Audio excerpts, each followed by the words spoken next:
Que desde el 26 de abril comenzó la implementación gradual de la ley de 40 horas, que busca que cada persona que hoy día tiene una jornada laboral este año no sea de más de 44, el 26 no sea más de 42, para que el 28 todos y todas tengamos jornadas laborales de 40 horas. Hay muchas preguntas asociadas a eso, desde cómo lo están haciendo las instituciones y empresas para poder realizar los ajustes a aquello, y también qué consecuencias va a tener eso para la vida familiar y personal de trabajadores y trabajadoras. Y esas son algunas de las preguntas que se va a hacer el Núcleo Millennium Política Laboral y Vida Familiar y Colectiva, que se está desarrollando desde la Universidad de Chile y que está dirigido por el académico de la Facultad de Ciencias Sociales de nuestra universidad, Pablo Pérez, que nos acompaña acá en el estudio. Pablo, ¿cómo estás? Muy bien, Antonella, ¿y tú? Muy bien, muy bien. Muchas gracias por acompañarnos. Te voy a acercar un poco el micrófono para que te podamos escuchar mejor. Y claro, ustedes van a comenzar la investigación paralelamente, ¿cierto?, a lo que va a ser la implementación de esta y otras leyes que tienen que ver con mejorar las condiciones laborales y cultural, social, personal de trabajadores y trabajadoras chilenas. Y quizás para partir preguntándote por qué es necesario estudiar esto. Bueno, esa es una buena pregunta, porque cuando uno implementa leyes, uno espera que esas leyes tengan ciertos efectos. Y muchas veces no se sabe bien cuáles van a ser esos efectos, más allá de las intuiciones, de la intuición que uno pueda tener al respecto. Y en el caso particular de nuestro milenio, lo que nosotros queremos estudiar, entre otras cosas, es qué efectos puede tener, por un lado, la reducción de la jornada laboral, que como tú dices es algo gradual, y por otro lado, la implementación de la Ley de Conciliación Trabajo-Familia, que entre otras cosas permite el establecimiento de una serie de arreglos o de formas de trabajo no convencional, entre comillas, como el teletrabajo, con el objetivo de, en teoría, hacer más conciliable el rol que tenemos nosotros como trabajadores y trabajadoras y nuestro rol como cuidadores o cuidadoras en nuestro espacio doméstico. ¿Y cómo se puede estudiar esto? Bueno, ese es un desafío que de hecho a nosotros, cuando estábamos haciendo esta postulación, nos preguntaron, el equipo evaluador. Claro. Porque en el fondo, claro, ¿cómo se mide? ¿Cómo se mide eso? Bueno, lo que vamos a hacer nosotros es hacer un estudio longitudinal, que es básicamente, en un periodo de 3 años, hacer una encuesta a diferentes trabajadores y trabajadoras y también hacer un trabajo más cualitativo que tiene que ver con entrevistas, con diarios o reportes de actividades que los trabajadores y las trabajadoras van a hacer respecto a cómo ellos cambian, por decirlo así, si es que cambian, porque esa es una pregunta empírica, su actividad doméstica en la medida en que van teniendo más tiempo libre, y en la medida en que pueden trabajar, digamos, desde su hogar y no desde su oficina. Ahora, uno tendría la impresión, Pablo, y pues, que es un prejuicio, porque mientras no se investigue es un prejuicio, ¿no? Que siempre se dice, ¿no?, que en Chile trabajamos más horas, pero no necesariamente somos más productivos. Y cualquier persona que haya trabajado o por lo menos así es mi experiencia, ¿no?, en una oficina desde no sé, las 9 de la mañana hasta las 5 o 6 de la tarde, uno ve que hay mucho tiempo que uno podría decir, no sé si es tiempo muerto, y aquí viene la pregunta, ¿no? Que es como el cafecito, la gente que se para, sale a fumar, salir a comprar algo a la esquina, aquello, ¿no? Y uno dice, bueno, ven, no estamos siendo productivos, no estamos ocupando todo el tiempo de manera apropiada, pero luego uno también se pregunta, bueno, pero ¿es soportable una jornada de 8 horas o 7 horas laborales si uno no tiene estos especies de recreo a lo largo del día? Es que normalmente es una buena pregunta, y de hecho lo que está detrás en general de las políticas, a nivel internacional, de las políticas de reducción de la jornada laboral, es la idea que está comprobada que el trabajo, si uno reduce la jornada laboral, uno puede hacer el trabajo más productivo. O sea, no es necesario estar 9 o 10 horas en una oficina para hacer un trabajo que se puede hacer, no sé, en 6 o 7 horas o 5 horas. Entonces, ese es un punto de partida que es importante, sobre todo porque si uno compara Chile con el resto de países OCDE, Chile es el país que hasta el día de hoy tiene una de las jornadas laborales más largas. Entonces, en ese sentido, la ley... Y no somos igualmente productivos. Exactamente. Entonces, la ley, yo creo que en ese sentido es positiva porque en el fondo nos pone en un estándar en el cual nosotros deberíamos estar, si uno ve como el relato general respecto al nivel que tiene Chile con los países de la OCDE. Entonces, sube el estándar, lo cual está bien. Ahora, otro tema importante también tiene que ver con las condiciones de trabajo, porque cuando las condiciones de trabajo no son las apropiadas, probablemente, bueno, de hecho está demostrado que los trabajadores y las trabajadoras tampoco son tan productivos como podrían ser. Claro. Si es que, por ejemplo, están en un espacio de trabajo que se percibe como hostil, Claro. que se percibe como incómodo, como excesivamente supervisado, digamos, desde arriba, en el más sentido de la palabra, es decir, donde se deja poco espacio como a la autonomía y al desarrollo individual de cada trabajador y cada trabajadora. En ese sentido, el trabajo no es tan productivo como podría ser. Entonces, la pregunta por la productividad también es una pregunta que pasa por, según lo muestran las investigaciones internacionales, por las condiciones de trabajo. Ahora, ahí uno se pregunta, entonces también, si para este cambio que se exige de aquí a 4 años, entonces de que lleguemos a las 40 horas, las empresas, las instituciones están siendo acompañadas para ir en pos de esa productividad y tener las herramientas entonces para que las condiciones de trabajo efectivamente sean las que propendan a la eficiencia. Acompañada en el sentido en que, por ejemplo, el año pasado se estableció este sistema del sello 40 horas. Sí, de hecho han habido políticas, el año pasado hubo una política del sello 40 horas que en el fondo lo que hacía era promover que las empresas bajaran su jornada laboral a 40 horas antes de que se aplicara o de que se implementara la ley. Y en ese sentido yo encuentro que, bueno, ahí hay algo positivo. Otro aspecto que también debería ser considerado y que no está incluido en este proyecto de ley es el rol que cumplen los sindicatos, por ejemplo, en la construcción de mejores condiciones de trabajo. Lo que muestra la investigación, digamos, abrumadoramente a nivel internacional, es que cuando los sindicatos tienen más poder de negociación, mejoran las condiciones de trabajo. Y cuando ocurre eso, aumenta la productividad, aumenta el compromiso de los trabajadores y las trabajadoras con su trabajo, con la empresa en la que trabajan.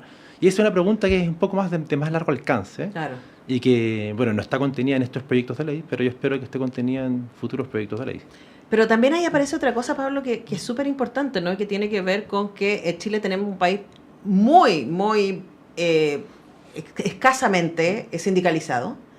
Tenemos muy bajos índices de organización laboral a lo largo, y también estaba pensando en esto, ¿no? ¿Qué nos dejó la pandemia y el teletrabajo en ese sentido? Y también uno podría intuir o quizás leer la propia experiencia, que por un lado estaba muy bueno esto de poder estar en la casa, ¿cierto? Bueno, estaba muy bueno para quienes no tenemos hijos. Claro. ¿Cierto? Y que, claro, que uno puede manejar ahí las labores domésticas más o menos contenidas, etcétera, pero podía estar ahí tranquilo, no tener, ahorrarse todo el espacio de desplazamiento, ese tiempo, ¿cierto? Esos costos también. Pero se cortó algo durante esos años que también nosotros lo vemos en el caso de nuestros alumnos en la universidad, que tiene que ver con los vínculos. Absolutamente, sí. Y ahí hay una cuestión que es muy... Y me pregunto por esta ley, ¿no? De conciliación y de poner el teletrabajo como una posibilidad. Y uno dice, sí, eso tiene un montón de beneficios, pero hay algunas cosas que tienen que ver con calidad y con, que uno podría decir, inteligencia emocional y con otro tipo de valores que no sé si están siendo incorporadas en la observación. Ese de hecho, es una gran pregunta y es una de las principales motivaciones del proyecto. Porque, claro, lo que mostró la pandemia es que en circunstancias especiales uno efectivamente puede desarrollar gran parte del trabajo en la casa. Ahora, sobre este punto, lo que muestran las investigaciones que, digamos, que están recién comenzando a nivel internacional, es que, bueno, hay dos como perspectivas, por decirlo así. Una perspectiva es muy optimista y otra perspectiva no es tan optimista. La perspectiva optimista dice que si uno promueve estas formas de trabajo desde la casa o qué sé yo, en el fondo lo que uno genera, uno facilita que las personas puedan conciliar de mejor forma su labor doméstica, su labor de cuidados básicamente, con su labor, digamos, más profesional.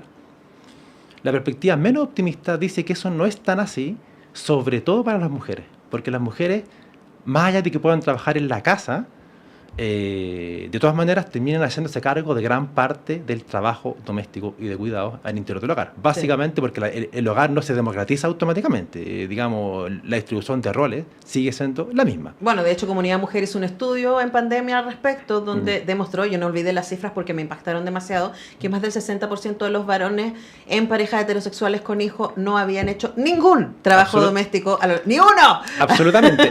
Entonces eso genera un desafío para este tipo de leyes, porque no está claro en qué medida la promulgación de estas leyes, por más que sea una demanda, que uno lo entiende, vaya a producir cambios al menos en la distribución de trabajo doméstico. Ya, ese es un punto que nosotros queremos ver como empíricamente, y de hecho esa es una de las principales motivaciones del proyecto.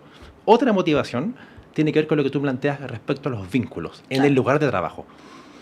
Y esto también es relevante, nosotros creemos, por lo siguiente, porque cuando la gente deja de trabajar en su espacio de trabajo y se encierra en la casa, en el fondo lo que tiende a ocurrir, según han mostrado las pocas investigaciones internacionales, es que efectivamente se rompen vínculos. Y cuando se rompen vínculos, se rompen no solo espacios de sociabilidad, sino que también espacios de construcción de cultura laboral, de cultura colectiva en el lugar de trabajo. De identidad, lo cual podría afectar, esto digamos es un debate que está abierto, la capacidad colectiva de los trabajadores y de las trabajadoras para negociar frente a los empleadores.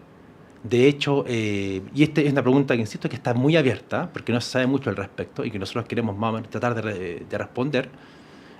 No se sabe bien, por ejemplo, qué ocurre en estos espacios con los sindicatos. ¿Los sindicatos se debilitan en las empresas donde existe sindicato? ¿Qué pasa cuando una parte importante de la gente comienza a trabajar desde su casa? ¿Los sindicatos se debilitan? ¿No se debilitan? ¿Qué ocurre? ¿A qué estrategias recurren los sindicatos para atraer la atención, digamos, de sus miembros en un contexto en el cual el espacio de sociabilidad laboral probablemente ya no sea tan fuerte, al menos para cierto tipo de ocupaciones? Claro. Porque, de hecho, esto es importante decirlo, las leyes de conciliación trabajo-familia o de teletrabajo siempre están pensadas para cierto tipo particular de trabajos. Oficina, y que no implican esa atención a público, por ejemplo. O sea, un trabajo, digamos, en la minería o en la construcción es imposible que se teletrabaje. Pero luego, al menos en las faenas, digamos. Uno pensaría que es exactamente en las faenas donde están los sindicatos más fortalecidos, ¿no? Claro, pero en el sector de servicio, del retail, por ejemplo, también hay sindicatos, digamos, las tasas de afiliación sindical son bastante altas si uno las compara con el promedio. Entonces, bueno, la pregunta es, o incluso en ciertos sectores profesionales también. ¿Qué pasa ahí? Claro. Ahora, también yo pensaba, y aquí me voy a ir más teórica, y Pablo no va a tener herramientas porque no tenemos la investigación, pero aquí estoy solo jugando, estoy tirando una idea, acompáñame. ¿Qué tiene que ver con, a ver, la lógica neoliberal en la que habitamos, ¿cierto? Va a propender a que nos pensemos como sujetos productivos. Ese es como nuestro primer lugar, somos sujetos productivos. Y por eso mismo nos cuesta tanto dejar espacio para el ocio, dejar espacio para el disfrute, ¿cierto? Y cuando eso sucede nos desbancamos como está pasando en estos días, ¿no? Eso por un lado. Y también a pensarnos individualmente.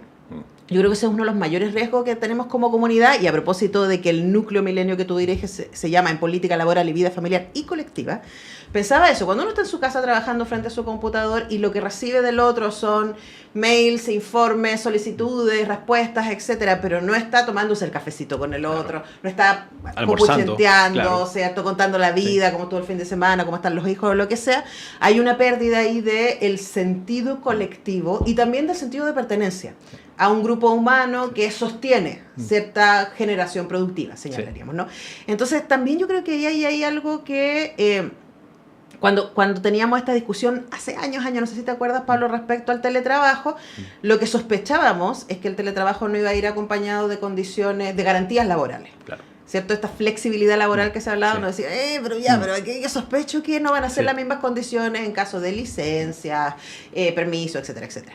Y por otro lado, ahora con la pandemia sabemos que además hay todo este lado que tiene que ver con las redes, con lo colectivo y también con lo psicológico. Uno pensaría el aislamiento que produce eso.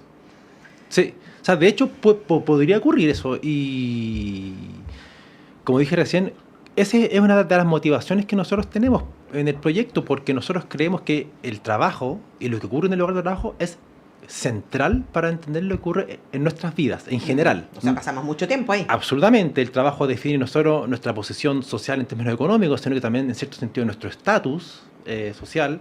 El trabajo siempre es fuente fundamental de amistades o de conocidos y conocidas. Identidad. De identidad con los cuales uno comparte mucho tiempo. Entonces, si es que, al menos en ciertas ocupaciones o sectores económicos, si es que se rompe eso, la pregunta empírica es, bueno, ¿qué consecuencias trae eso para las personas en su vida individual?